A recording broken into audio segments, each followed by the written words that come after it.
Should we hit it? Let's do it. We'll clap together. Yep. Well, Jake, welcome to the Meat Mafia podcast, brother. Ready to roll? Yeah, let's do it. Let's hit it. Dude, we're so pumped. It's been about a year in the works, man. A year in the works, literally, almost to the month. We met you and your mom at Hack Your Health last year. And you hadn't even, I think you were still in, what was the town in Texas? Kerrville. You were still in Kerrville. Yep. And you were doing all these crazy endurance pursuits. Weren't you going to do, was it a marathon a day for a certain number of days? Yep. There was a guy that's a friend of mine now that had recently run 5 marathons over 5 days, and he did it all fasted. So no calories, no food. He was taking in only water and mixed electrolytes, but calorie-free electrolytes, so no sweeteners or additives to them. And I was like, man, that is badass. He had never run a marathon before, also, to this, add a caveat to that. And I was like, dude, this guy is, what a stud, what a cool story. So he ran 5 marathons over 5 days, fasted. I thought that was just the coolest thing. And at the time, I was zero carb, running triathlons and other endurance events and marathons and ultra marathons and just kind of doing pretty well. And I felt pretty comfortable and confident in what I was doing. And I was like, man, 5 over 5. I was like, I could do 7 over 7, you know? And I started to train for it. And it was just, I was like, man, this is a different beast, a different thing in my mind, a different thing in my body. And I remember texting you or leaving you, I think, a long voice note afterwards. I was like, or a couple of months into the training, and I was like, yeah, I don't think this is going to be the best thing for me. And I think my ego caught a hold of me really well, which was the truth. And like, you know, I said, why am I trying to go steal this from my boy Alex McDonald? Like, he's a freaking legend for having done that. Let him be there. Like, that's a great peak for him to have and to be on the top of. I was like, I don't need to be doing that. And like I said, it was really challenging. And I was like, I don't want to do this. So my heart was definitely not in it. Yeah, I remember that text exchange, and we'll get into this on the show. I mean, you've done so many incredible pursuits, and it just seems like you're one of those guys is that as you continue to progress, you're just always, I don't know, it just seems like you're seeking something in regards to really fulfilling your potential, which those are the type of men that Harry and I always gravitate towards. But yeah, we were having that texting exchange, and the synopsis was like, dude, if you don't feel it in your heart, there's always a time to do it when the timing actually makes sense. Or whatever the exhibit, whatever the exercise, whatever the competition or the thing, whatever that thing is that's like driving you to want to do it or push yourself or explore that, you got to be emotionally invested in it, truly. Because if you get to a point that's really going to test you, if you're not really committed to it, if you're not really in need of whatever's on the other side, you're going to stop when that resistance hits. You might get through the first few phases of it, but when it really gets challenging and it really gets uncomfortable or it gets scary, like, you're going to really figure out whether or not it's something you want to do or not. And it has nothing to do with physical ability. You know, I had that recently happen during an extended dry fast. I was out at a retreat, a dry fasting retreat of all things, which people are like, so you're going to pay money to go somewhere and not only not eat, but they're not going to serve you water either. And I was like, exactly. You know, like great margins on that for those guys, dude. When I first get there, one of the other participants, she's like, yeah, so this is an all excluded adventure, you know, an all excluded vacation or whatever. I was like, yeah, everything, nothing's included. Everything's off the menu. But it was a really interesting kind of thought to me beforehand. I was like, think about the amount of people or the kind of person that's going to attract and bring there. I was like, these people are going to be very serious. They really want to be there. Nobody's there by mistake. Like, oh, this isn't the, you know, buffet for whatever, or this wasn't the all-inclusive, you know, swingers resort. It's like, this is a very finite, you know, group of people, right? Scope and target audience. And I wanted to meet that person, those people. I wanted to be like, okay, these people have come to the ends of the earth because they haven't been able to find healing or progress or just improvement through conventional medicine, most of them. I was there for curiosity more than anything, exploration, and just I was like, man, to be there in this environment with, you know, control and monitoring from like the premier authorities in this field, I was like, heck yeah, that sounds awesome. So I had originally wanted to do 11 days. Again, ego. I'd done 7 days here by myself in Austin last year, and it's 7 days without water, it's 7 days without food, no contact with water, so no skin, no hand washing, teeth brushing, or bathing for 7 days. And my previous time before that was only 72 hours, which really challenged me. And so doing 7 days compared to 3 days, I was like, okay, that's a big jump, but I think I can do it. So for me, the same logic was like, well, if I did 7, I could do 11. Sure, why not? as the dry fast goes on, it really, really compounds exponentially. Like the effects become so much greater, the physiological changes, the difficulty in handling yourself physically and mentally, and just everything else around it compounds and compounds and compounds. I wasn't prepared for that. The people that are there, many of them are there on their last legs because they've had chronic issues like lifelong dealings with Lyme disease. Many of them, almost 2/3 of the participants there were people with like chronic and long-term Lyme disease. Wow. Other autoimmune issues, lots with different dietarily related illnesses or allergens or sensitivities like histamine intolerances to various types of food, particularly like aged foods and cured foods like meat. And hearing what these people had gone through, how much money they'd spent, the pain, the trauma, the difficulty, I was like, damn, like they have to be here. I'm here by choice. So when it came down to my breaking point, so to speak, at day 8, and I was like, I just don't want to do this anymore. I don't want to have another sleepless night. I don't want to have to face this anymore. Like, I just don't want to do this. I don't have the desire to go on. I have the physical ability. I'm fine physically, but I do not have the desire to go on. Mm-hmm. These people did. You know, these people were able to reach for something that I could not. They were able to conjure something that I couldn't. And it was a life or death kind of feeling of like obligation and that I have to do this. I didn't have that.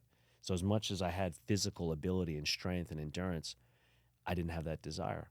So very long way to answer that question of like man, desire is everything. Because when it comes down to it, whatever it is, if it's a dry fast or it's a change and improvement in a relationship, you're trying to get promoted at work, repair something with your kids, whatever, when the challenge really comes, it's like, doesn't matter how much infrastructure, preparation, how strong you are, like if you don't really want to do it, it's not going to matter.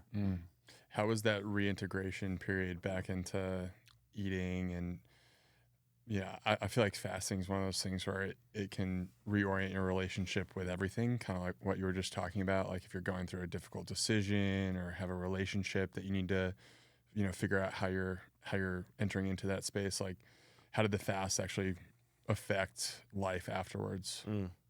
Yeah, man. Fasting has this cool way of making you see things differently, because when you remove all these normalcies, even if they're healthy normalcies, like healthy food or water for that matter, when you're stripped down and it's just you, just your thoughts, your own feelings about yourself, your own sense of self-worth, for example.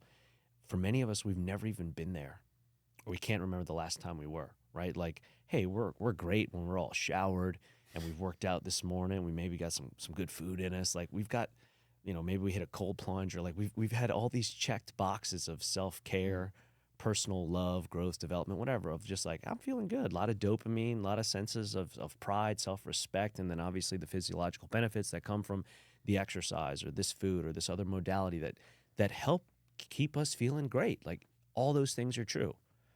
But who are we without any of that? How do you feel with none of that? What does it feel like to just totally be stripped down and like barren without any of our resources or additives, supplements, attributes, external attributes? And I'd never felt something like that so strongly, because I've been insulated with the right people, good food, good activities, all healthy. All these are good things. But when you don't have them, you're like, oh my God, like, am I enough just as I am? Like, man, this feels weird. I don't have my toys. I don't have my outlets. Like, I don't like just sitting here. And then one of the most difficult things about an extended dry fast, is your sleep is eventually going to go. Usually by like the third night, you literally stop sleeping.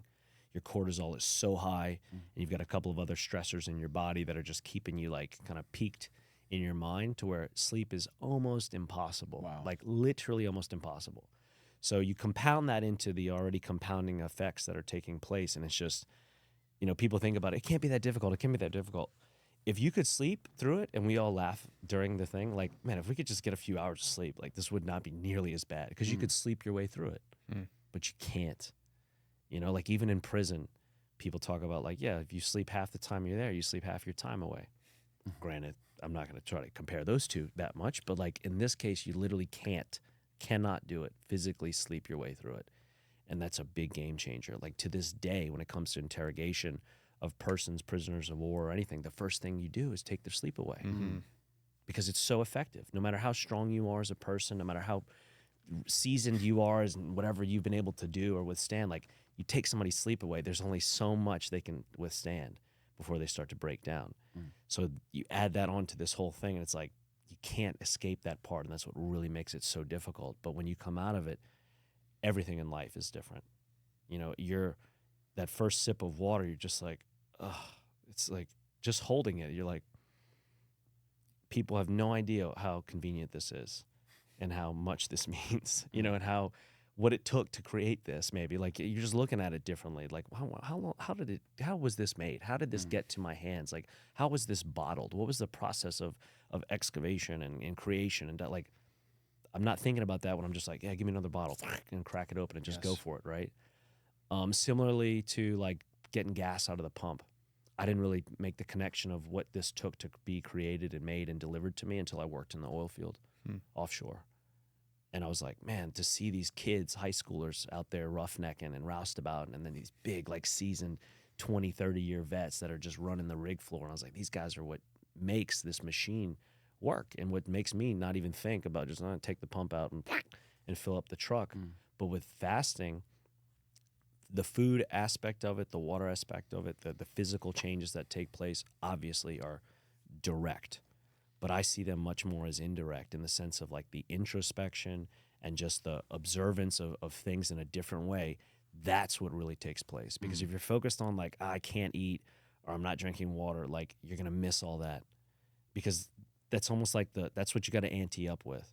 You know, like you want to step into that place, you want to step into this cave in your mind of like extreme observance and just like what's going on and what can I see and feel and understand differently. You got to surrender those initial things, which is, okay, if I'm doing a water fast, I'm surrendering food. That's my investment to the experience. If I'm doing a dry fast, I'm surrendering water. That's my investment to the experience, not my void, not my loss, but it's like, all right, I'm going to get all this stuff out of it. All I got to give you is water. Okay, I'm good with those terms. I'm going to get all this stuff out of it. All I got to give up or invest with is food. Okay, I'm good with those terms. So yeah, those first, few days especially is just extreme gratitude and appreciation, like your sips of water and just like, oh, like it's, orgasmic. Like literally, it's inexplicably like good and nourishing because you're so depleted and drained and longing for it that when you get it, it's just, words can't do it justice. And then the other little things that take place, whether it's the first food that you have or a different experience, a shower, brushing your teeth, like these little things that we just take for granted because they're part of our normal lives. And even if they're good for us, when you get them again after being devoid of them, it's just a whole new appreciation. I'd imagine it was probably the ultimate reminder of why contrast in life is so important, right? Like the bad and the low moments is what makes the good. Makes you appreciate the good so much. And I really appreciated following you from afar. You'd always take a picture of your journaling sessions in the morning too.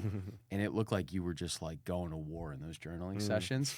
What were some of the thoughts? Like what were just some of the thoughts and feelings that were coming up during that 8-day period? It's true. Keeping the habits are a good thing. Number one, the experience is, it's never going to be as great. It's rather, how do I say this?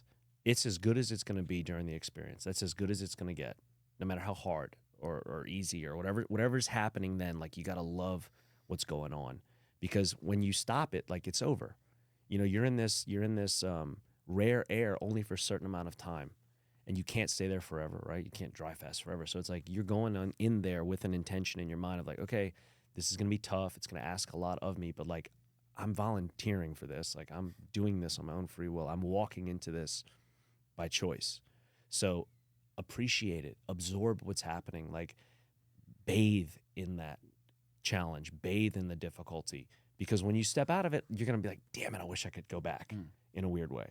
So in the morning, those first habits and bits of the routine of like getting some stretching in and morning movement, writing things down, morning thoughts.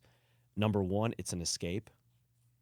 So you learn a lot about things in the form of whether they're good or healthy or otherwise, and how they're methods of escape for us all the time. Like having a bottle of water with me everywhere I go, right? Having a bottle of water in my console in the truck always, because it's just what I do. It's a habit. But it's like those ticks that I would go to it for, to reach over and have a sip. It's like, do I really need that? Or am I just doing it to break up some monotony of those few minutes, or I'm in traffic, or it's a habit. And when that's gone and you're like, I'm still phantomly reaching for it, I'm like, shit, like it's a habit. It's just a tick. I wish I could escape this moment and this feeling just to do that. It's not even that I need this that badly. It's just to be able to escape the moment, so to speak. But those morning journal thoughts were like me basically saying that. Like I was like, oh, God, this is not fun. I'm being very challenged right now. This is what I asked for. These are in the later days, but in the beginning days, it's just kind of like the initial observations of the body. Mouth is beginning to dry, body feels fine right now. Just kind of taking an inventory of myself physically and mentally the first couple of days. And then when the sleep starts to really go away, kind of reflecting on that, like last night was tough, didn't really sleep at all, sigh. And then talking about like, all right, how are we going to deal with this today? And I can't say, or I would write, I can't think about 11 days. I have to just think about today. I can't even think about tonight. I have to think about right now. I have to think about this morning. Like I would compartmentalize and break it down, like similarly to a race, right? Like you guys run distance races. It's like you think about like, oh my God, I got 13 miles to go. It's like one, just get to the next one. Yeah. And this was a similar kind of thing where we had a schedule for the day where we had different things going on. And I would just use the schedule as my means of like, just get to that next activity, get to the next activity, get to the next thing. We'll deal with the sleep issue when we get there. We'll deal with tomorrow if you make it. So I was just using these signposts and reminding myself each day of like those signposts, and kind of journaling was one of them, because it was one of those habits that I was like, okay, just get to, I'd finish my stretching and I'm like, oh my God, I feel terrible. And like, I'm tired. I'm like, go journal, like put your mind in that, put your feelings in that. It's a good place to escape and also break up the monotony and be another signpost to keep you going.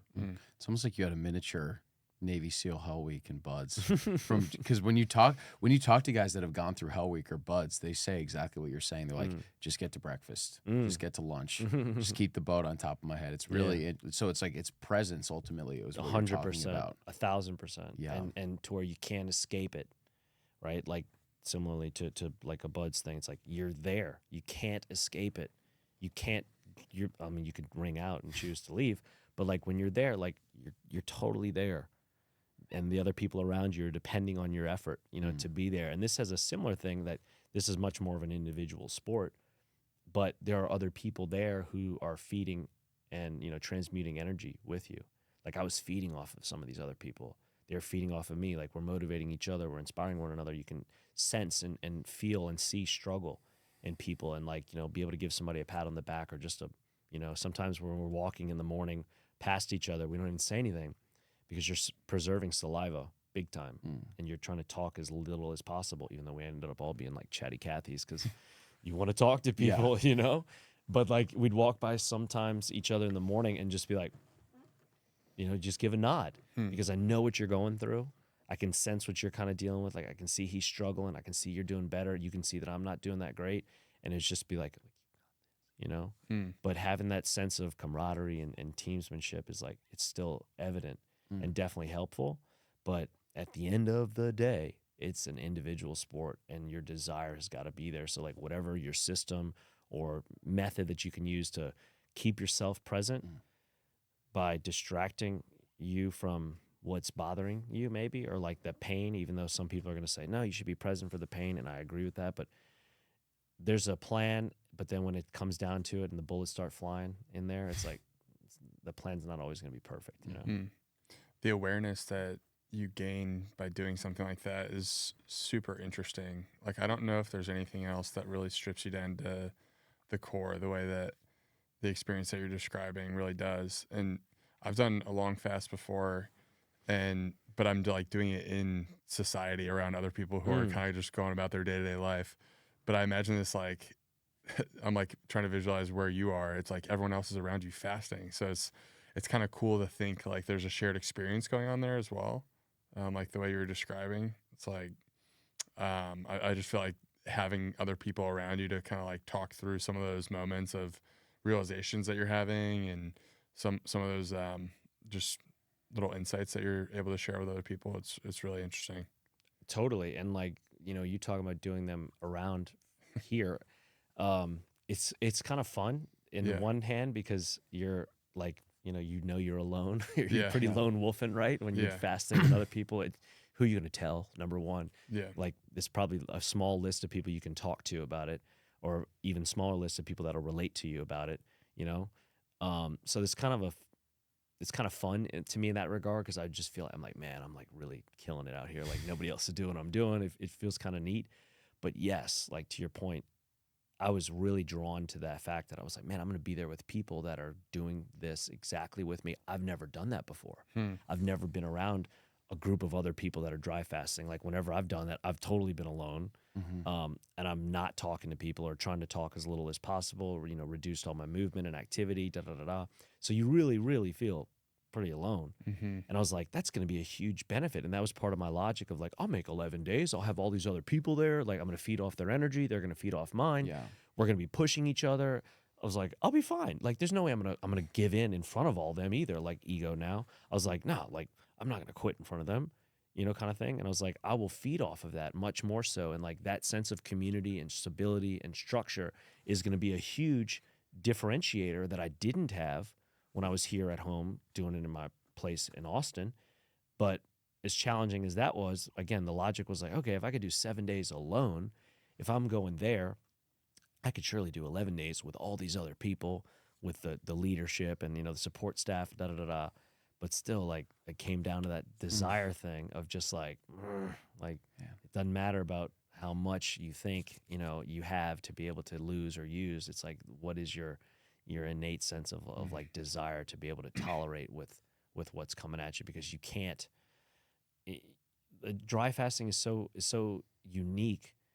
To your point about stripping you down, like, yeah, there is nothing else that strips you down like that, because it's like the ultimate original strip down that we were all physiologically born with and like historically born with and have evolved with over time. Like people think it's a crazy novel thing to do and it's a fad and It's like, no, this is like the origin story of human evolution is dry fasting and feast and famine, because even just a couple of 100 years ago, that's a very short-sighted amount of time in the past. Let's say 200 years, 300 years. If we're going out to look for things here locally right now, it's going to look a lot different around here. And based on seasonality, prevalence, or availability of things and resources, we might not have clean water for a day or a few or a week or more. We might not have food for sure for a day or a few or a week or more. So like that, again, only a couple 100 years ago. And so people are like, what about the science and medicine behind it and like legitimacy of it, Well, like recorded history is one thing.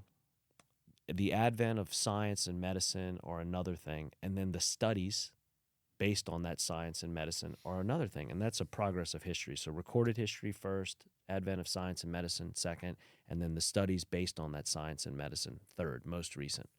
Well, what we're talking about predates all of that. Predates recorded history. So there is no proof. There is, but like there is not the amount of proof that people would want to legitimize the practice and to believe in it, because it predates recorded history. We're thinking about just a couple 100 years or a couple of thousand. Like there's still 1 million plus that precede that. And we don't have anything written about that. So like to tap into this thing of stripping down, it's the most, evolutionarily like innate thing that we have to be able to do that. And like even still today, animals do it. When animals get sick, that's the first thing they do is like, okay, stop the food, stop the water to heal. I love the comparison of it too to like the endurance stuff, because both are equally challenging, but one is this like exertion, like pushing yourself to one limit of just like how much can you put out, and the other one's just like how much can you preserve and like still withstand the challenge. Yeah, and that is the challenge itself, Harry. Like because we're so actionable as people and modern humans. Like, hey, tell me to lift harder. Tell me the missing thing is that I need to lift harder. Got it. Tell me my missing thing is that I just need to run further. Got it. Like, tell me it's something actionable. I'll make it happen. I'll do it. Tell me I need to walk 20,000 steps instead of 15. I'll do it. But if I just told you this thing is so effective and so potent, you can literally sit in your fucking room in your underwear for a week and do nothing, and it's going to work. That's like impossible to believe. We cannot conceptually like wrap our minds around that. It's so strong. Like your body will go into its own state of just physiological cleansing, that what takes place, all these different changes and hormonal releases that get enacted, and just all these things that take place cannot happen otherwise, do not happen otherwise, and happen for this specific reason because of this specific stressor. It's this crazy cascade of things that take place and switches that turn on that do not happen under any other circumstance. And for us as a modern society, it's like, what do I need to take? Where do I need to go? What do I need to input? What do I need to do? Anything but submit. Anything but you mean, wait, do nothing? Like, don't even talk? I cannot even move? I wouldn't tell you to totally not do that. Like, you want to walk and do some stuff. But, like, it's literally so potent and so strong and requires that little of you that all you got to do is bear it. So that was me going into this. I was like, okay, 7 days at home. I'll have all these people there. I'll have the support staff, the structure. Jake, all you got to do is bear it. You don't have to be cool. You don't have to put on any of these other bravado or shows, or like, all you have to do is bear it. Like talking about competition and other events and stuff like that. Like, yeah, like to run, you got to run. Like, it's a mental thing, of course, but like, you still got to locomotion your way in there. You know, it's a big swim. Like, you still got to do it. Like, it's a triathlon. You got to bust through some fear on the bike. And like, there's still parts that are physical and mental and emotional. And, you know, you got to do those things. Action. This one, it's like, all you got to do is bear it. And just the belief in that, the acceptance of that, like you guys used the word submit earlier, just to accept that fact is a challenge in itself. Because the symptoms that are going to happen and like the physical feelings that you feel and the difficulty, the first day, two, and even into the later days, like, you're still battling with the fact that all you got to do is deal with this thing in your mind. Like, besides that you're tired, besides the depletion of nutrients and what's taking place, like, that's all happening irrespective of your fucking belief. Like, it's just going to happen. But the whole time, especially in those early days, you're arguing with the fact that this can't be right. This can't be real. Is this really going to happen? Like, am I going to die? Like, what about what they said and what this thing said? Like, you're just in your fucking head. Yeah. And it takes that time to just break you down. And it's like, no, stay there. Your like face is just held in the fucking sand. Like, can I come up now? Like, I believe, I'm sorry. And it's like, no, you don't. Like, Mother Nature's like, no, I don't believe you. And you're like, okay, I give in. Like, it's like, no. And you're still trying to argue with it. So before you even feel all those effects, truly, you got to get through this mind maze of paralysis analysis and like doubt and skepticism. And it's like, oh my God, like, what else has ever made me feel that way? Like, nothing. Yeah. My brain is really gravitating towards some of the other people that were there that you were talking about, these people that were suffering from Lyme's disease and autoimmune issues. And you were talking about how after day 8, you were like, I'm kind of done fighting my ego. Like, I think I got what I need out of this thing versus someone that's there that's so chronically ill. They've probably tried literally everything under the sun. It's almost like this like desperate form of hunger to do that and just prove that they can make it through because they want to heal. And it makes me wonder, like, in other pursuits in life, is that the secret, like having that same mindset?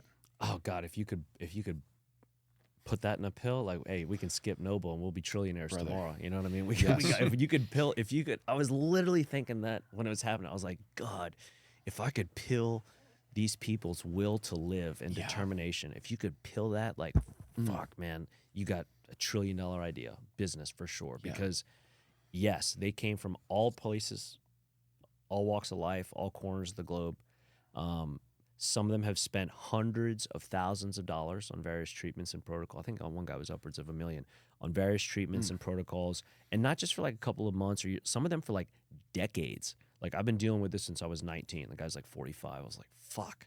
Dude. 2 kids, you know, wife, families, all of it. It didn't matter. They had jobs. They had to still deal with work. Some of them had to stop working.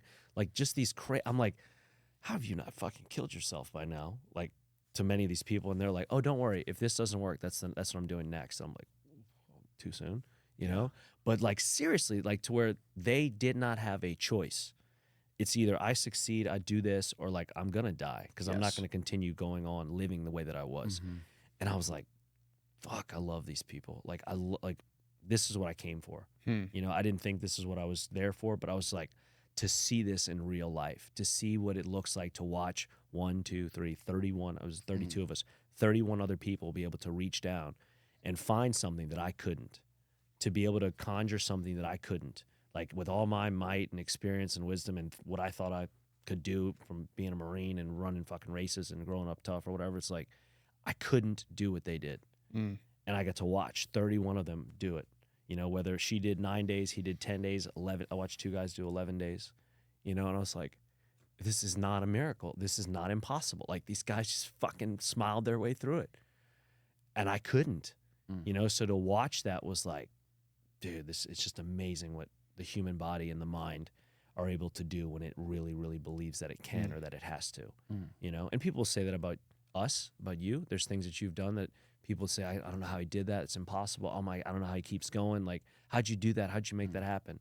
You find your way. Whatever it is, you find your way to make it the absolute thing you want to do. You know, like Jack Sparrow says in Pirates of the Caribbean, of like his broken compass. It's not broken. It points to the thing that you want most in life. And there's that funny scene with Keira Knightley when she's holding it and it's pointing at him, at Jack Sparrow, and she's like, it's got to be broken. Yeah. It's like, no, your feelings, you like him, you know?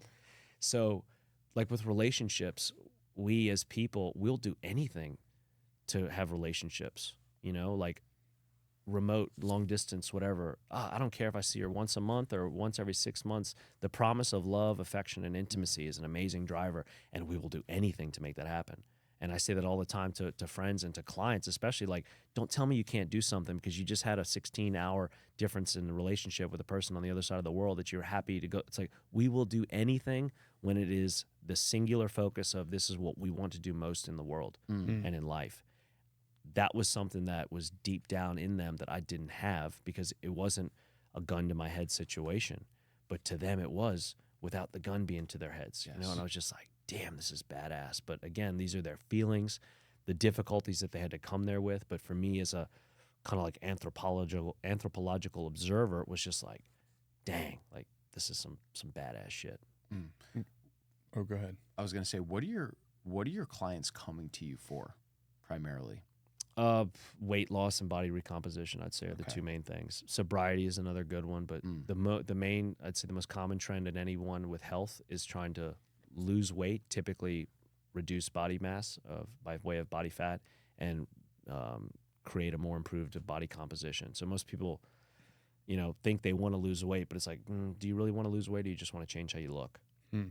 It's usually much more the latter. Now, the former typically happens because they're going to, you know, change the ratios of skeletal muscle mass to percentages of body fat, but typically the numerical scale is not really a factor there. You know, and this is particularly a misunderstanding usually with women, thinking, I want to lose 10 pounds. What if you gain 2 pounds, but you completely changed your physique and how you looked to be the appealing way that you wanted and have the aesthetics that you want? Oh, well, yeah, I would do that. So for me, I'd say most people, it's about body recomposition, a little bit of sobriety, you know, then into like mindset, leadership. Would you say that a lot of it, is it more what you're teaching them, is it more mental and spiritual versus just like giving them the playbook of the foods to eat and how to cook it and the way to train?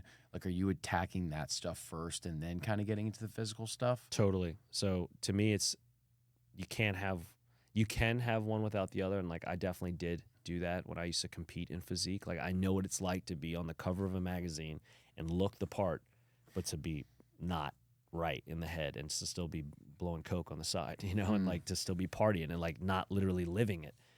Anybody can create a look, but to have a true feeling and to be truly healthy from the inside and have the look be the result of that is a very different thing. So like when I first started training in New York, it was like 10 years ago, I said I didn't want to do this conventionally. I didn't want to work for a gym. I was going to go right out the gate private. And people were like, dude, you need to go to a gym. You need to learn how to prospect and, you know, learn. I was like, whatever. I'm going to do it this way. And I said that I'm going to have a different model that's not probably going to be conventional and appreciated by most, because it was not really built to scale in the sense that it's not going to attract a large number of people, but much more so of a niche market. You know, somebody comes up to you and says, Harry, I just want you to give me some biceps. You know, Brett, help me get some abs. Like, help me. It's all about looking better, looking better, looking better. If you focus on that, the feeling better, being healthier, moving better, getting stronger is not always necessarily going to be there, right? That sequence is not always going to happen. Just because if you focus on the looking part doesn't mean the other ones happen. But if you focus on, all right, man, I just want to feel better. I just want to get stronger. I want to be able to move my body in a more healthy way. I want to improve, you know, how I feel within my mind. Like, you focus on these things or those things first, the inevitability of looking better is guaranteed. It's kind of the joke of it, right? But if you focus on just the exterior and the superficial and you cast aside all the other stuff, it's not going to correlate the same way. So from the get-go, I was never going to do that. I was very adamant about, I'm not going to just give you a playbook for six-pack abs, da-da-da-da. I was like, I'm going to attack your mind first, and we're going to delve deep inside who you are. So like when I first started training with people, I gave them like a 30-day kind of prep course as like an in-doc, I called it, of like, before we start training, you know, you're going to do this first. Because people would see me in New York when I was still competing or fitness modeling and be like, dude, I'd love to work out with you sometime. Let's work out together. And in my mind, I'm like, you don't want to work out with me. You wouldn't love to work out with me. You just want to touch it for a second. You don't want to do what I do. You don't want to live the way I live to create this. You think you see this and it's just the result of like a little bit of a zhuzh on stuff. But it's like, dude, this is years of time and investment and 24/7 upkeep. You don't want this. Okay, you do? Fine. Meet me tomorrow morning at 3:45, Washington Square Park, da-da-da-da. And they're like, fuck that. I'm like, exactly. You know, you quit before the first hurdle even happens. So I would give somebody this 30-day thing of like, before we start training together, you're going to earn it. Well, what am I going to do? Start eating this way, you know, kind of like just a Whole Foods kind of diagram of like things you can pick, pull, and kill. I call it pick it, pull it, kill it, right? So just eat Whole Foods. Try that for a month. See how that works for you. Work out. You don't have to necessarily work out. Just get some movement in your body. Get some daily movement and walk it more than you have been. Wake up and stretch. Add a little meditation. If you can, do some reading and writing. Like these little bits of like habits, creating a routine, some type of like a different sense of self-worth and introspection. Like to have them just thinking differently, moving a little bit differently, maybe more than they were. After that 30 days, they've already lost weight or they've improved their body composition. I haven't touched them or seen them, right? They feel better. They've got a different sense of self-worth. There's higher self-esteem. Oh my God, I lost like 2 inches in my waist. Like, and we haven't even worked out yet. And it builds this amazing sense of trust before we've even had the first session. Not to mention they feel deserving and ready for that.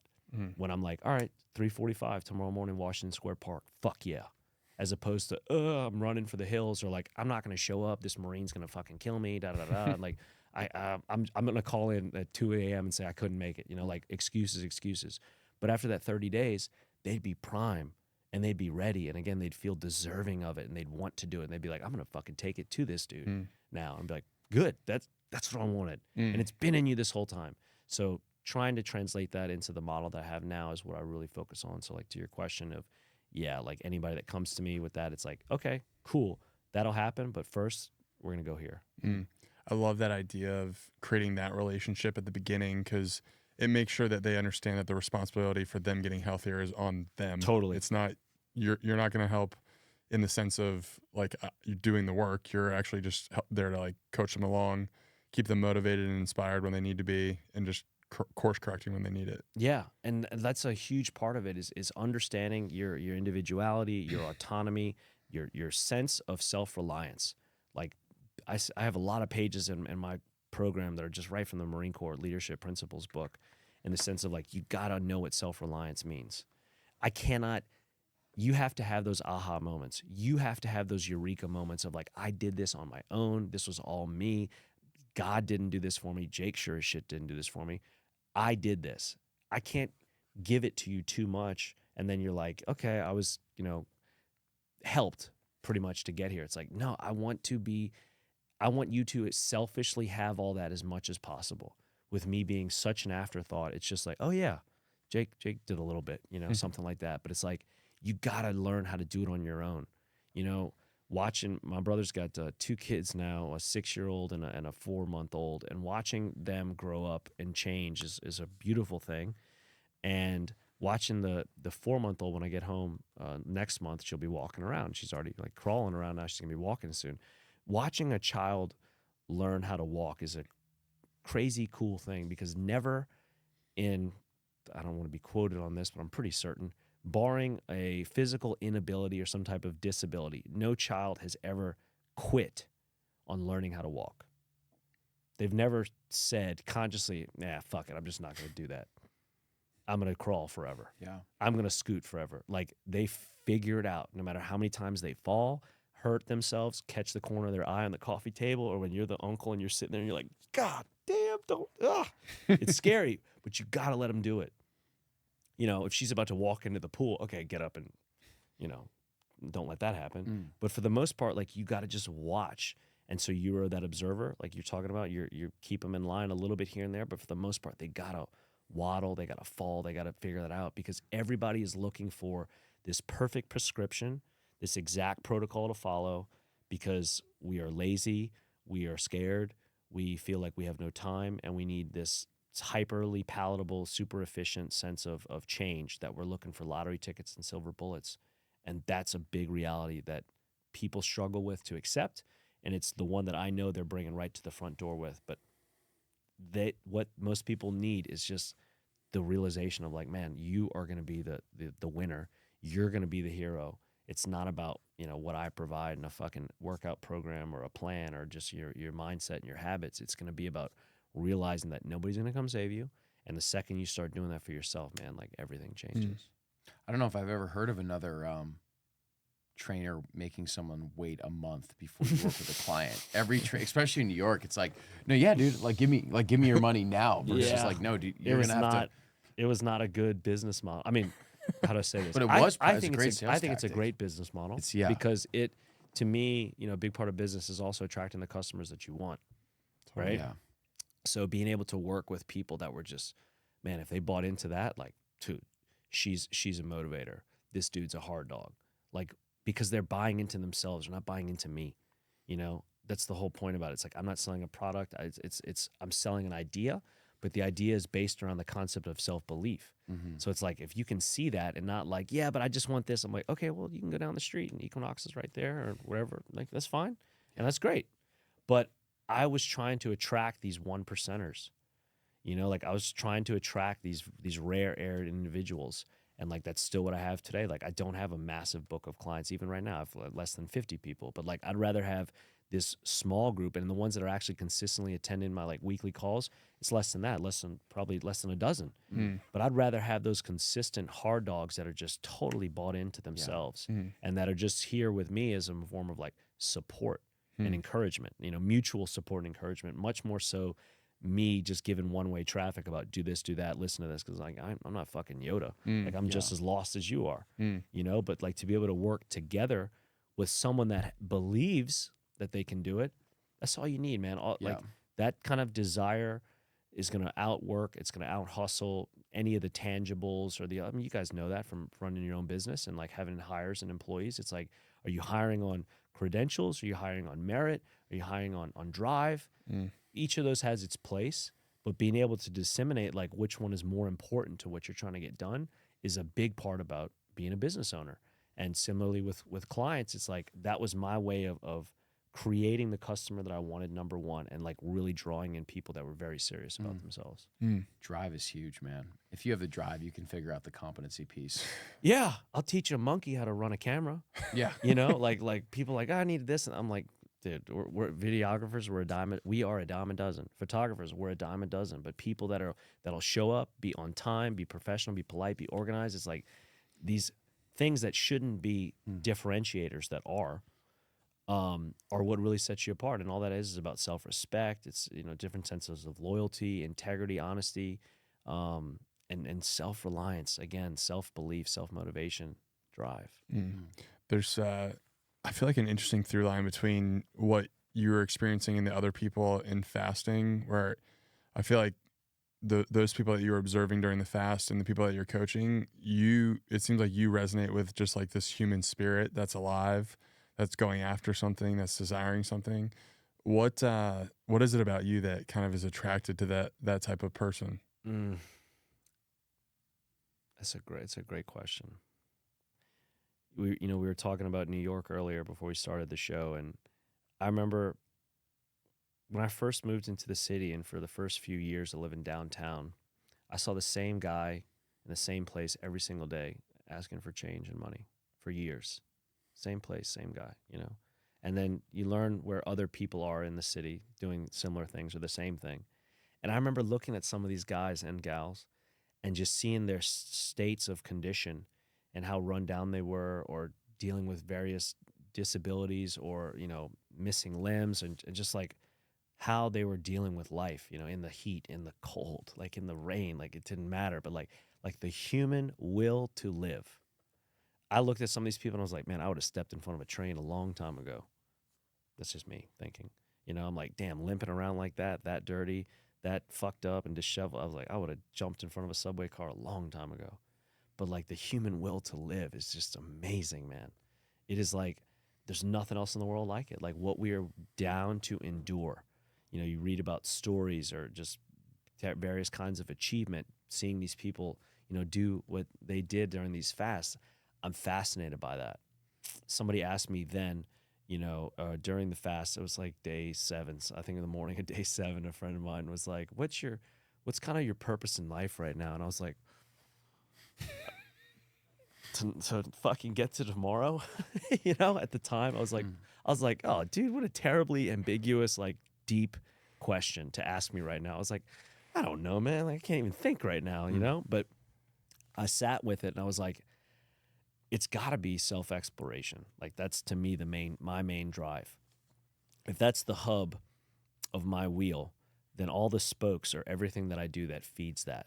So work, travel, adventure, family, friends, like everything is a spoke that feeds that central hub to the wheel of self-exploration, curiosity, introspection, because like constantly wanting to learn about me and what's in me and what's around me and just how I can contribute, adapt, evolve, or otherwise be, somehow beneficial, profitable to the world or society, I think is like, I guess that's kind of my drive, because I've always loved history as a kid and reading books and, stories of people. I'm like, man, that dude did what? Like, cool. But I don't know, like, what's the mark you're going to leave on the planet? What will I be remembered for if I died today? Would people write about me, talk about me, remember me somehow, or like, would it be somehow contributing to the future? I don't know. So I think my curiosity is based around the exact word of just curiosity, and that like self-exploration is like the ultimate adventure, and the delve within is the ultimate adventure. We are a limitless cavern of exploration. Absolutely. And like every time after I finish one of these long fasts, the first thing I think of is, damn, there's more. This is barely the beginning. I've only just started. And as much as I'm like, fuck, that was so hard. It took so much of me to get there. I was like, it's not even a blip. Yeah. It's barely scratching the surface. And it's like, that's no book. That's no outing. That's no environment. That's not Bali. That's not, wherever in Peru. Like it was in me. It was just in my own mind and my own body and spirit and my relationship with all those things, and like winding down the roads within my mind of what those feelings felt like and what else was in there, and like having these realizations of like, God, our skin is freaking waterproof. Like we are amazing creatures, like these weird things, or you don't even think about it. You're like, no, water hits my hand and like nothing happens. Yeah. Fucking badass. Yeah. For the listener, what was your journey like getting sober, and what did you learn about yourself through that process? I know that's probably a deep question too, but you and I have never talked about that before. Yeah. It's good. It's never ending, Yeah. It took me a few times for sure. Like I always make the joke about when you go through a recovery program, they usually have, a lot of programs have chips that they hand out, and the 24-hour chip is really the most valuable because it's the beginning. I got a lot of 24-hour chips because it took a few times, but like the 24-hour one is the most valuable because it's the beginning. It's literally the first step. A few months ago, I had a client that was celebrating his first year of sobriety.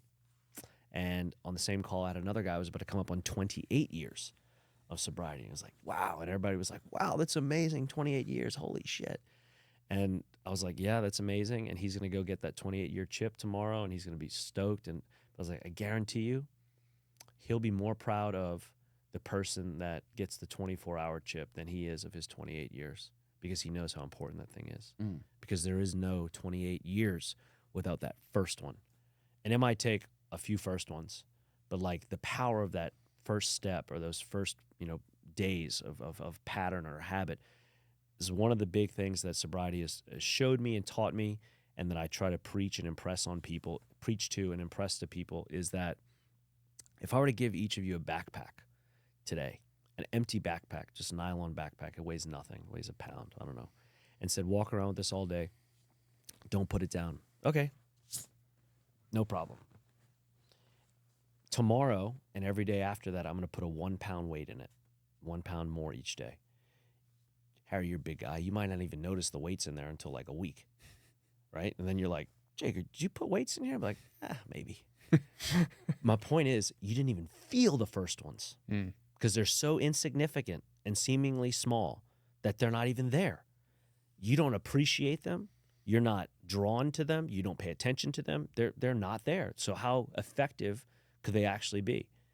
That is our, as modern humans, perception of things that we need to do, habits or progress or growth or change. It's like, these first steps, I don't even feel them. Like, these first 10 pounds, I didn't even see it get lost. Like, nothing happened in 30 days. You didn't even feel those first few weights in the bag. But if I tell you to go pick up that 100-pound backpack, you're going to fucking feel that.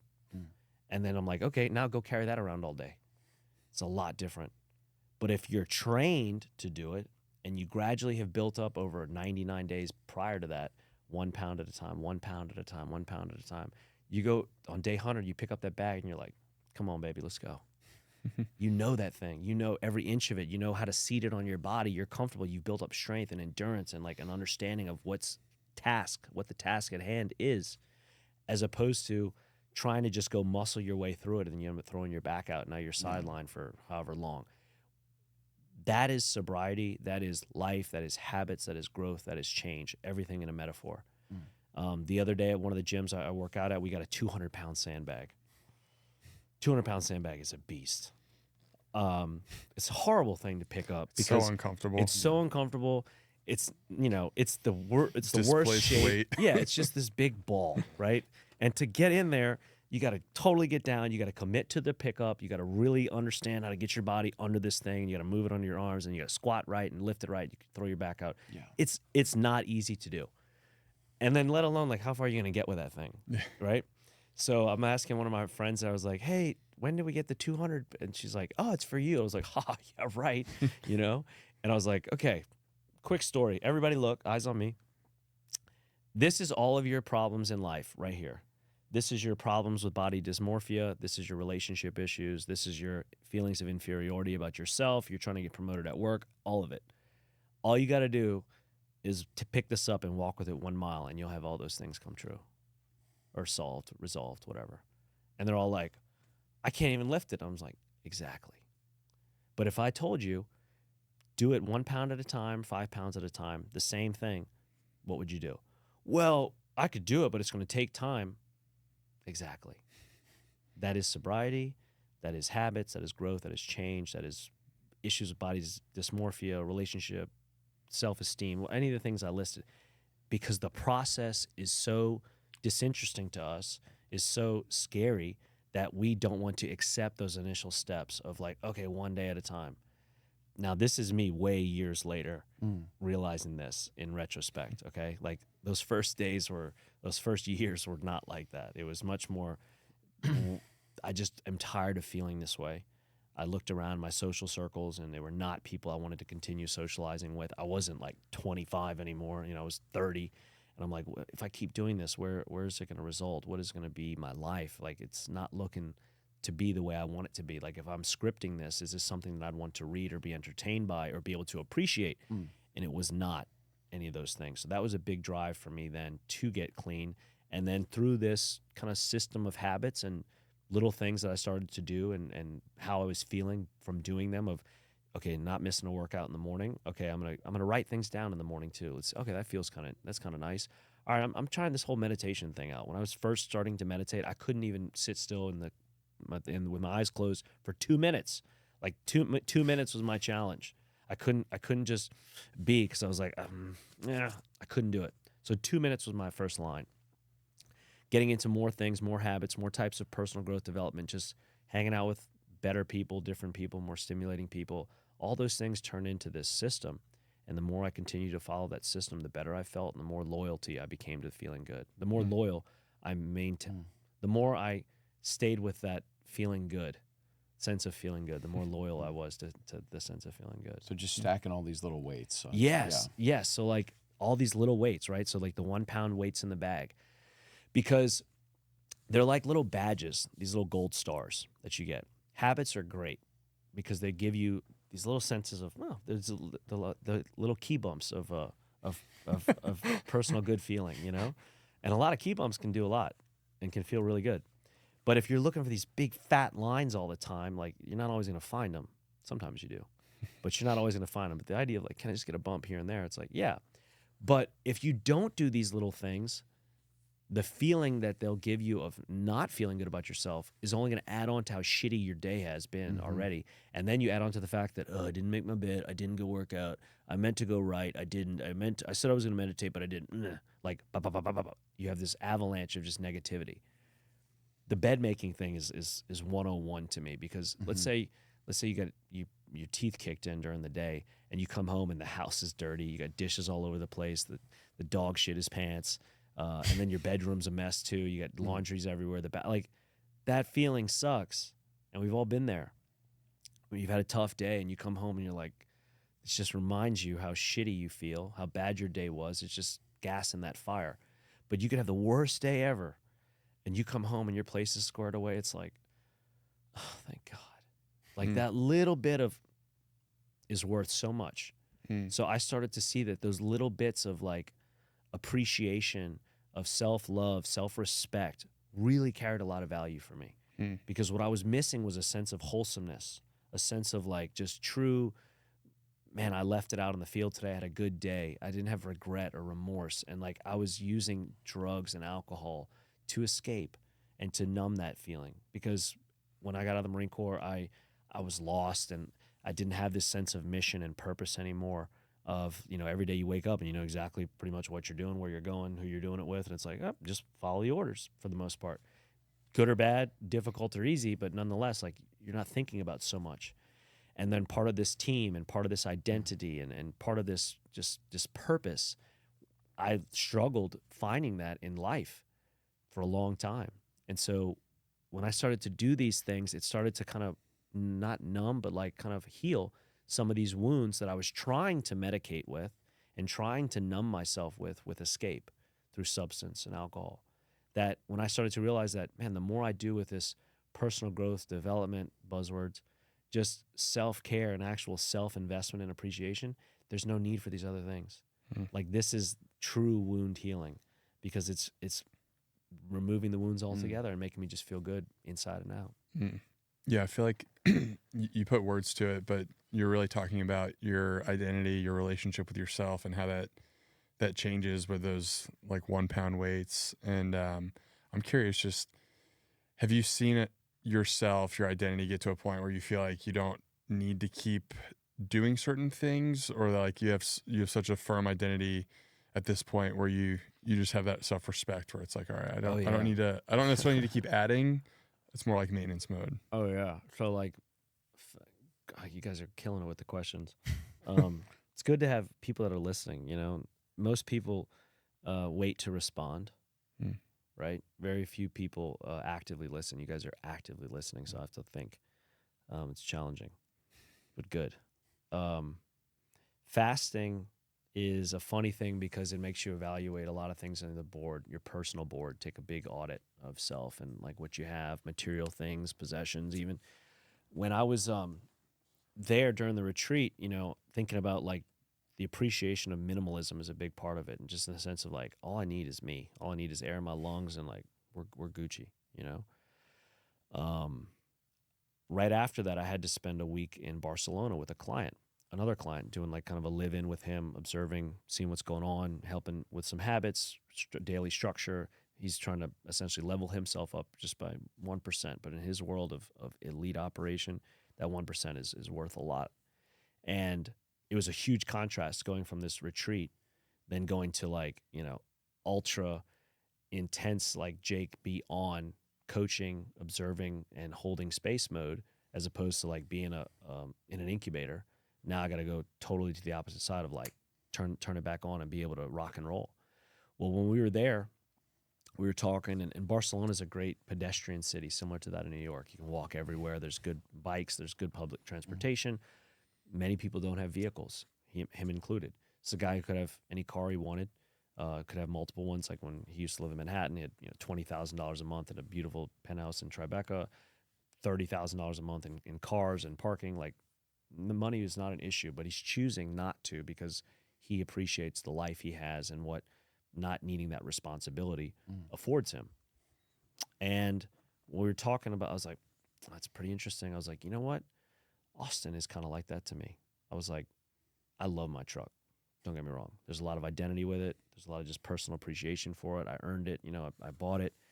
But like seeing him and being there and after the fast, I was just like, my area of operation in Austin is pretty slim and small. For the most part, I could walk more. I could definitely walk more. Like the other morning I was telling you guys about, I was walking home from the gym. I have a bike. I ride it a lot. I could ride it more. The few times that I actually need to drive somewhere of some kind of distance, I could rent a vehicle. Other than that, I could ride share for the most part. Austin's very well curated to that lifestyle, especially kind of downtown and in the city parts where I'm frequent. I was on the phone with the guys from Ford like last week talking about selling my vehicle. And I was like, I'm going to just totally commit to walking. I'm going to totally commit to riding my bicycle. I'm going to totally commit to using public transportation to get around. And like, I wasn't thinking about that 2 months ago. I wasn't thinking about that before the fast. I wasn't thinking about that before going with my client, but I'm absolutely that in touch with my emotional intelligence to be open and receptive to the possibility of that. I haven't done it yet, but I'm like, man, it's just nicking at me because I'm just like, what would that free up? We were talking about how in New York, you never even think about it. And I realized that when I first moved there, when I sold my vehicle and I had another vehicle, I had a black murdered out Range Rover Supercharger, Range Rover Sport Supercharged that I loved. And when I sold, I was like, identity gone. The vehicle, love this thing, gone. But what that afforded me in the sense of like capacity and just like ether in my mind was a much more able sense of understanding and learning the city. It's a big place. There's a lot going on. Like if I had to park and drive and deal with stress and all that stuff that comes with owning the vehicle, would I have been able to learn the city as well or appreciate it in the way that I did? I don't know. To me, it's just an added stressor. Now I've got this removed from myself to where I can just really dig and love the environment and be present for it completely. Now here, I'm seeing that in kind of a similar way of like, if I got rid of the vehicle, what would that look like? What would that do to my life? And you asked me a year ago, I'd be like, fuck that. Like, no, dude, you're not doing that, da-da-da. But I'm like, I could do it. It comes with give and take. It comes with pros and cons, sure. But just to have, like I said, the emotional intelligence to entertain that idea is something that, to me, is proof of concept, right? As opposed to like, nah, fuck that, I'm not doing it. To be able to draw the T-chart, green versus red, what are the pros, what are the cons, like, if I take my subjectivity out of it and just objectively evaluate this based on green and red, it makes it a weird decision, because now I'm talking about my emotional attachments to this thing and the identity that I have with it. Because if I did it on the T chart, you remove the liability from the balance sheet. Every accountant's going to love that, no matter what. No more insurance, not paying for gas, not paying for monthly parking like I do, not risk, not any of just the operational liability that's associated with that, let alone the responsibility or even the stress that comes with driving. I remember getting home from the fast, walking around the city in Barcelona for a week. I was, 20, 30,000 steps a day. I'm just, man, this is a beautiful place. It's great to walk around. Similarly in Manhattan, like you were just up there, right? Like walking around. When you're in traffic, when I'm in traffic here, I'm like, fuck, God damn it. Like that, like I'm just, I'm cursing and stressing and like, fuck you. And like this guy cut me off and she's driving terribly. of course, it's a me thing. It doesn't have to be that way.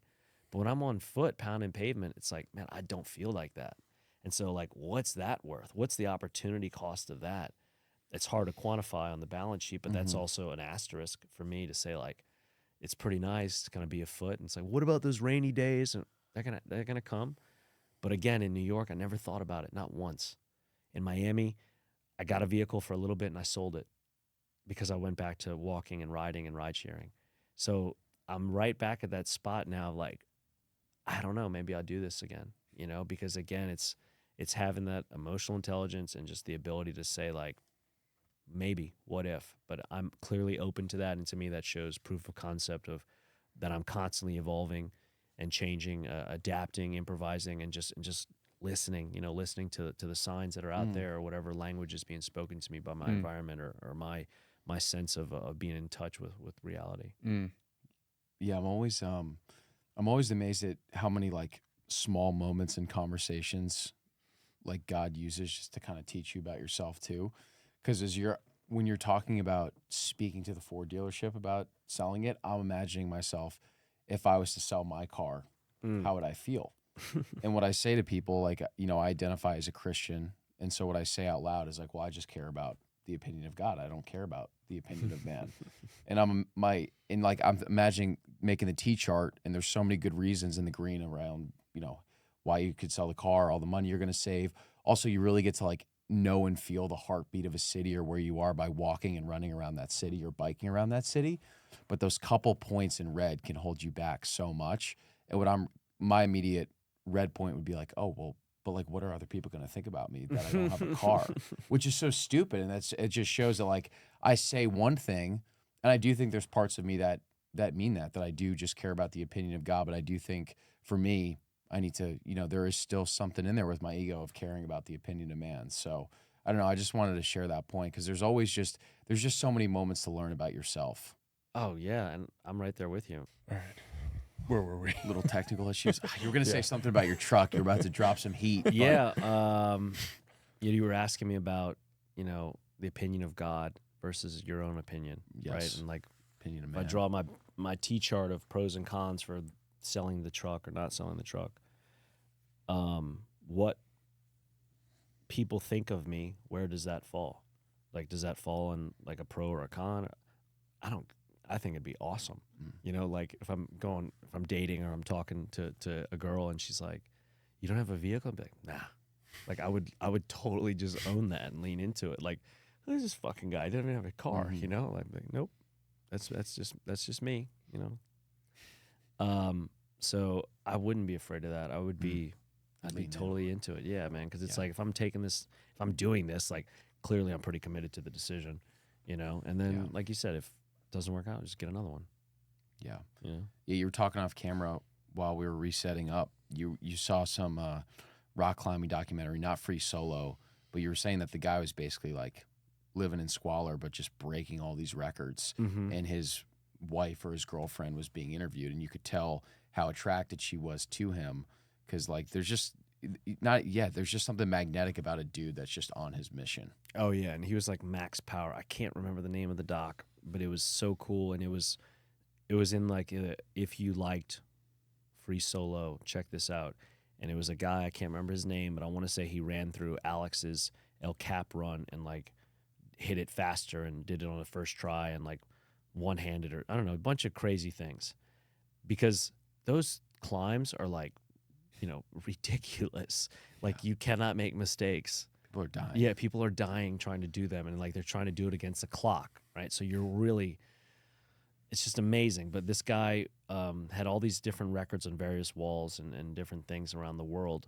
And the girl that he was dating, when she was talking about him, was like recounting some of the parts in their relationship. She's like, yeah, at one point we were homeless and we were living under a stairwell and blah, blah, blah. But like her love for him was so evident and strong. I was like, what is it about this guy? It was like the fact that he was just so passionate about life and what he loved in life. And that was climbing and her. And that was it. Nothing else really mattered. So where they lived and what they had, quote, was all kind of irrelevant because he poured his entire heart and soul into his loves and nothing else really mattered. And it was just so cool to see that. The guy eventually gets taken by his passion, but just to see that sense of attraction from a person to a mate and a counterpart is like, dude, when you're truly purpose driven and passionate and just unapologetically honest and authentic, it's a very attractive and desirable quality. I think in anyone, like we're all, like you said, magnetic to that feeling of like, man, this dude is just like, I fucking love this guy. He's raw, he's real, he's unapologetic, authentic. Her, same thing. Like we're attracted to that inimitability of someone where it's like it's not being faux, it's not something that's replicated, and it's just something that's like really, really genuine. I feel like a lot of guys need to hear that message, especially like right now, like modern masculinity. There's kind of like two sides of the coin. One is like basically guys being able to put up every single facade there is in the book in order to attract people into their sphere, and then there's people who are just real and authentic. And I don't know, we're talking about a guy who's climbing mountains and pursuing his purpose but doesn't have anything else, and it's like there's nothing really more authentic than that. And I feel like guys need to hear that message of just like raw, like high character, people who are actually just stepping into their God-given gifts and maybe like not investing too much time in the material things to kind of project value. I think there's something that guys need to hear about that. Oh yeah, because that definitely won't make you feel whole. Yeah. You won't feel complete because you have the stuff. It'll give you some temporary relief, but it's just another outlet. It's just another means of escape. It's just another drug. It's just another pharmacy, that's clouded and shadowed in a different shroud. Because I've sat with people that have, quote, nothing, but they live life and act like they have everything. What's the difference there? Or someone that has, quote, everything, but is complaining about what they don't have. Like that's a total sense of perspective. You can choose to look at it that way, or you can choose to look at it the way it is. And I think a lot of people struggle with that, and thinking that these other things, superficiality and bits of exterior materialism, are going to help define you or make you feel better. And they can, and they will, temporarily. But if you're at the root and the core, something's wrong, or you're not addressing what that really is, it's no amount of $500 sunglasses and $100,000 vehicles and all that other shit's going to matter if you're not really happy and being honest about who you are, with not just to the world, but to yourself. Yeah, there's Khalil from Sun Life? Mm-hmm. He had one of my favorite things. Congrats on the Soho Thank store, you, right? brother. To them. Like, Next time you're in town and get that holy cow, right? Yeah, for sure. Keep you loaded up, couple scoops a day. That's awesome. That's always the go-to whenever I'm here. Whenever I take people that are visiting in town too, I'm like, I want to see that freaking coconut cream whipped around in that milkshake. Yeah. Imagine a holy cow post 8-day dry fast. You would just melt into into the. You would melt into the ether. I mean, I can line it up. I just gotta, Yeah. So there was a clip where he was talking about, because he was a shoot to die heroin addict at one point, and he'll say, if I take some kratom and I want to take more than the recommended dose, or I want to drink 2 cups of coffee versus 1, or he was basically just saying, whenever I want to do more than what I should be doing, his immediate response is like, what am I missing internally? And I don't know, what you were saying is just kind of reminded me of that. And I've definitely had those moments over the years too, where it's like you're gravitating towards some type of a vice. And typically for me, it's like I feel like I'm almost like demagnetized towards my mission. And that's the worst feeling. And so I try and find in other things that are very temporary and very fleeting, versus like when you really feel that calling towards the thing you're supposed to be doing, nothing bothers you. You don't care if you have a car, you don't have a car, you don't care about finances, you don't like the mundanities of life that bother so many people. Nothing. If you have that thing, you just feel so whole. It's true, man. And I've met Khalil once, but certainly know the backstory and his mission and, you guys and the brand. Sun Life's really cool stuff. I love what he's doing. I'm reading. It's funny you talk about heroin. I'm reading Scott Whalen from Stone Temple Pilots, his wife's autobiography, kind of recounting her journey with him and their relationship and the advent of her drug use and whatnot. And it's a lot about heroin. That's funny that you said that. Because I just cracked it You were open. just cracking just open cracked the it. book, I just yeah. cracked it last night. But that sense of like being incomplete or like filling voids with those things, and like what he's talking about, what Khalil's talking about, take more as opposed to the prescribed dose. Yeah. I definitely know that feeling. Yeah. Like, what am I trying to satisfy? What am I trying to cover? What am I trying to mask? What am I trying to feed? What need is feeling, inadequate? What is Yes. feeling unfulfilled? Because man, that stuff does that. Like as much as drugs give you these physical changes and these biochemical and neurological changes, it's the escape. It's always about the escape, and that's what all of us are after, and that's the common denominator with all these things. So like, if we've got a Venn diagram or concentric circles with things like, okay, heroin or MDMA, cocaine, whatever, it's over here. And let's say maybe cold plunge is over here. All right. Well, there's some parallel with what takes place as far as in those concentric circles, as far as in physiological responses, whether it's through the dopamine, epinephrine, norepinephrine, oxytocin. There's some similarities of what physiological responses take place. So there is some parallel and passover between those two things. Obviously, they're different. Mm-hmm. But you take something else that is also giving to us, or that it's helping per se, it's still escape. If we're running, we're drinking water, we're writing, whatever. These things are like every outlet, any outlet, no matter what type of benefit it gives to us, it still gives us a form of escape. So escape is always the common denominator with things. It's just that how much of an escape something is to us is what differentiates it, I think. Escaping from what? Our presence. Like Yes. anything to take us out of right now. I think that's what everything in life is currently geared towards. That's why being a human in the modern world, I think, is so difficult. Everything is about not being here. Like even learning, I just bought a new guitar yesterday, and I haven't played guitar in 25 years. The last time I put a guitar, 25, fuck. The last time I put my guitar down I was 16 years old. My brother's an amazing musician. He still is. But the last time I was home last month, we were playing a little bit. I said we were playing. I was trying to play again. But like my fingers still remembered some things, in my mind. And the connection was still there a little bit. And we were laughing. And I was like, dude, I haven't touched a guitar in 20 years, 25 years. And he's like, well, dude, just go get one. Like, just get back into it. And I was like, okay. And he's like, it's great, man. It's one of those things that's absolutely about presence, right? Like, and I remember watching him for years growing up, and he would for hours, just all day, he'd play guitar, all day, dude. Go surf, play guitar when we were living in Southern California. He would just go surf and play guitar, and just like loved it. And each of those things was just all about presence. Yes, there is escape, but like there's such a presence that's required with that escape. It's more about presence than it is about escape. Drugs, recreational drugs for abuse is 100% about escape. It's not about presence. There is presence that is part of it, but your motive, your desire and drive are built around escape, not presence. Guitar, surfing, reading, writing, meditating, true self-reflection, introspection, that is dominant on the presence foot, not on the escape foot.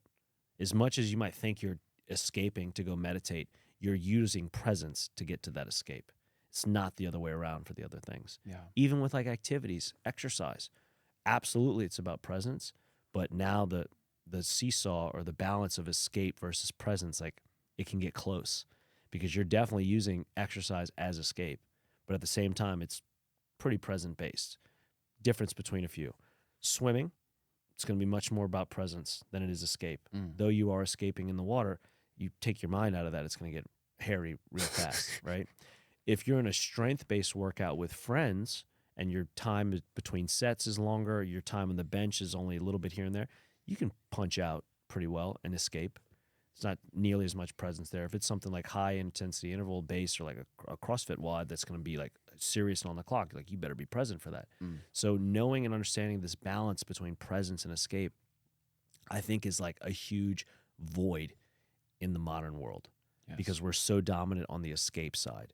You know, food, like you're talking about the outlets and like the things that set us off of our purpose and mission, like binge eating, you know, snacking, chewing, cheating, whatever you want to call it, like using foods to cope with, you know, emotional eating because we're bored. Like that's all about escape. Why are you bored? What are you bored from? Because you're not being entertained? Escape. Because you're not being entertained, you don't like the present, you need to be entertained constantly, escape. So, you know, if we're going to travel right now, like, all right, guys, let's head to the airport, Maybe we stop for food on the way to the airport. Why? Because we're bored? Yeah. We get to the airport. All right, let's get some food. Why? Because we're bored? Because we're killing time? Can't we just sit there and like have a conversation as friends? Or maybe not even talk. Just sit there and each of us is observing, you know, the airport or doing our own thing. Like, or maybe you're reading a book and like, damn, I'd love to talk to Brett, but he's reading a book. Shit. It's like, that is weird. It's weird to just be. Like to embody the being part of human being is weird. You will freak basically every single person out if you're just Chinatown. What do I call this? Chinatown, Essex, and Chatham. Yeah, somewhere around there. Bottom southeast corner of Chinatown. It's like 6 years ago. I was sitting at a coffee shop. I was about to get tattooed, and I went into the coffee shop just for just to hang out. Didn't buy anything. Was just kind of sitting around, and I got a water. And I remember looking at around. Everybody in there had at least one, if not two, if not three devices on their tables. Right, a phone, a tablet, and a laptop. 1, 2, if not 3. And they were all engaged with their devices. Even if they were sitting with people, they were engaged with their devices.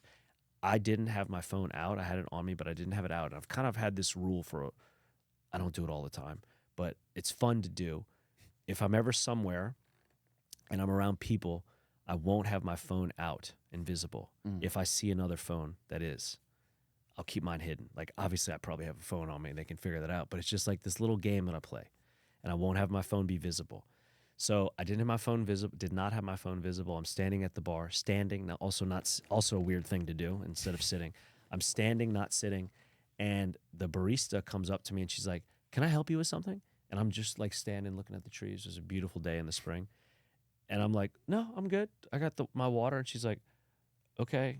And like kind of eye rolled and like walked away. She's like, "Weirdo," you know? I'm figuring on mushrooms or something. Yeah. It's Like, all uncommon. I was like, "No, I'm just you know, looking at the clouds." And she's like, "Okay, psycho," you know? Psycho. Right? Yeah. And I was like, why? Because I'm not neck broken and fucking falling in line like everybody else. I felt this the other day. I've told the story a couple times where I was at Perry's getting a great steak with one of my buddies, was busy with work, and I'm noticing I'm like plugged into my phone, have 1% battery, phone dies. Fuck it. He goes to the bathroom, so I put my phone in my pocket, and I literally just did a full panorama around the whole restaurant and just took the restaurant in like the energy and people and the conversation. And I made me compound around my whole life. And I'm like, how many dinners, experiences, whatever am I missing out? Like, I didn't even take in the landscape of where we were just by having my phone on.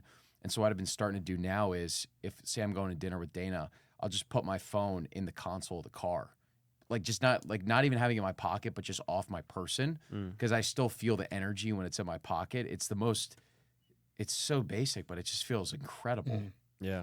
It's one of my favorite things about traveling, because you kind of don't feel like you're supposed to necessarily be in, like, you know, if you go to some, like I lived in Amsterdam for a bit, and I was there, and like there's other tourists there, but then there's just people who are like living their lives. So you're kind of just like, all right, what's it like in Amsterdam? Let me go figure this out.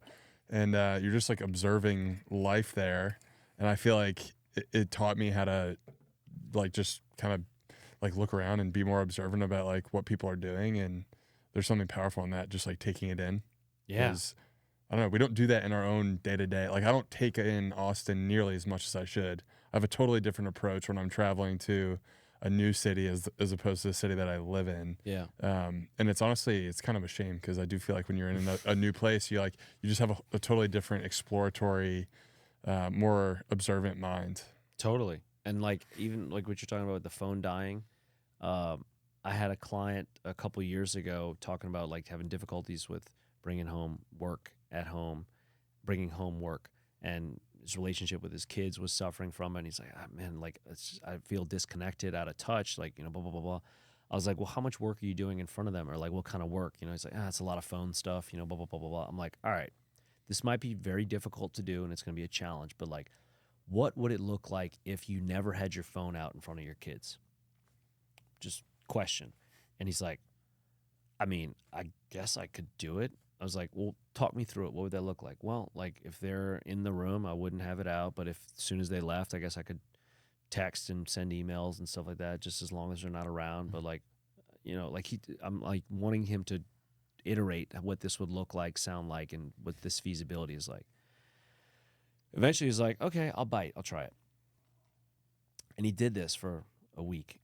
Comes back from a beach trip and he's like, dude, we had such a great time at the beach, blah, blah, blah, blah. I was like, well, how was it? He's like, it was amazing. And I was like, well, how was the whole phone thing? He's like, dude, we had such a good time. I didn't even take pictures on my phone because I was just with them.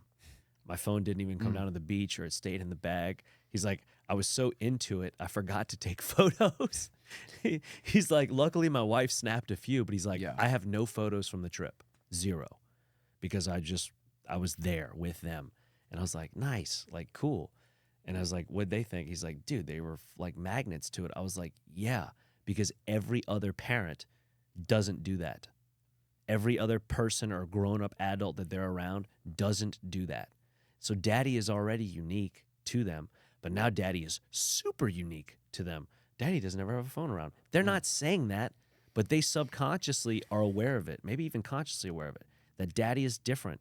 And something about him that we can't totally tell or say makes him different and makes him more aware and engaged with us. And it totally changed his world, man. Totally changed his relationship with his kids. And he'd use that in a sense of like, okay, if the boys are around, like, the phone is not visible. When they're not, like, I'm like, I'll do my stuff. Yeah. But it's like, yeah, dude, it's hard to be a human in the modern world. But those little things like that, which I talked about going to the Linkin Park concert this last weekend. My friend didn't have pockets on what she was wearing, and she was like, can you hold my phone? I was like, sure. I had like good compression stuff from like to be able to hold the phone, so I had like phones in both pockets and I had all kind of other shit on me. And I was like, yeah, I'm holstered up, we're good. Yeah. And after the show I was like, you want your phone back? She's like, you can keep it for the night, just hold Felt on to good. it and hold on to it. She's like, it's awesome. I was like, yeah. Great. Like, we never think about that, but it's like, dude, it just puts you there. It puts you so much more there. So like, again, back to that balance of like escape versus presence, like just evaluate things on that. Like, is this about escape to me, or is this about presence? Like, and even good things. And that's what fasting really shows me, is that, am I going to the sauna? Am I doing all this cool biohacking shit because it's about presence and self-benefit and health, or am I escaping? There's going to be crossover sometimes. There's going to be a little bit of both. There's going to be a lot of both. It's not always about necessarily it being good or bad either. Sometimes I need the escape. Sure, good. But knowing the difference, the awareness, is what I think is the key here. Similarly to eating. Eat things that make you happy. Do what makes you happy in life, like, period. But just have the awareness to understand the difference between mindful and mindless. Mindless consumption, we don't want to do that. Like, you don't want to do that. You're going to regret it. You're going to be upset about it. Mindful, because you're home with your 6-year-old niece and she says, Uncle Jake, can we get some ice cream? And I'm like, yeah, I'm on a diet. Fuck. Like, oh, it's not my macros. Fuck. I said I was fasting today. Fuck. I'm only eating carnivore. Fuck. But my 6-year-old beautiful little baby is looking at me with her, big brown eyes, and I'm just like, fucking A, right, we're going to get ice cream. Or, yes, darling, we're going to go get ice cream. I don't want to say fuck. But yeah, baby, of course we're going to go get ice cream, And it's like, that's going to mean everything to me, with no regret, no remorse, and not escape. 1,000% presence, because I'm not trying to harm, heal, or mask some void. It's like, man, this is about massive investment and appreciation. So knowing that difference, I think, is a big challenge, like you said, to men and our identities of what are we trying to do? What's the bravado? Do we need this machismo or chauvinism or toxic, often mislabeled toxic masculinity? Like, yeah, man, I think we need to be more aware about what we use in the form of presence compared to escape. Man, you just nailed it. Yeah. I feel like that was like so perfectly put, and it kind of like for me, what you just said, it's like putting the keys in the lock of like handcuffs for a lot of people who their diet becomes the handcuffs after being overweight was the handcuffs. It's like you're still imprisoned by this feeling of trying to escape from the things that you're not truly coming to terms with. Oh, you have like, let's say you're taking a lot of prescription meds and you're weaning your way off of those, but then you've just turned into this hoarder of snacks and bullshit food. It's like you just traded one pharmacy for another. Yes. Like this is an identity and it's an escape. It has a purpose and utility, but you literally just traded one for the other. Now, that's still progress because this is better than that, but don't mistake the fact that you've just swapped identities or you've just traded, again, one pharmacy for the other. I say that for like, talking about heroin or drugs. Great. Like we put the bag down, we put the needle down, and now we're ice cream fiends. Good. Like, let's applaud that. That's okay. It's better to be a fucking ice cream junkie than shooting dope. Yes. It's better to be an ice cream junkie than a cokehead. Like, good. This is a step. Now, we don't want to stay here forever because eventually this is probably not going to be good for us and we become diabetics possibly. Like, that's not what we want to do. But at least we've moved up the mountain and we're not, banging whores every night and shooting a bunch of heroin. Like, that's a good progress. Now we're dealing with ice cream. Okay, good. Let's go to that step. And now how do we work on this? And before we know it, we're at a further place of ascent and we're thinking about like, I'm trying to eat this way, and I said I wasn't going to eat any more nightshades, so I don't know if I should have this tomato. Amazing. Now we're there, right? As opposed to down there slumming it, slump busting, like where we don't want to be and waking up in places that we don't belong. Now we're talking about like, oh my God, should I eat those onions? Ugh. Just keep moving up the mountain. Yeah. Yeah. What's the best way for people to connect with you? Life Like Jake, at Life Like Jake for everything. lifelikejake.com. at Life Like Jake on all the social channels. And then if you want any of this cool merch, Let's go. because I like to be loud and Pump that. aggressive with my thoughts, you can find this at thelifelikeus.com. So I'm not one for picketing and like holding signs, but I'd rather like Totally wear it and say what Wear I a mean. sign. And it's always funny when people see me wearing any of these shirts, they're like, so does that mean blah, blah, blah? I'm like, I'm pretty sure the questions are answered like in the words themselves. Fan Like, lab grown. yeah, meat. like just take it right there. Like, that's it.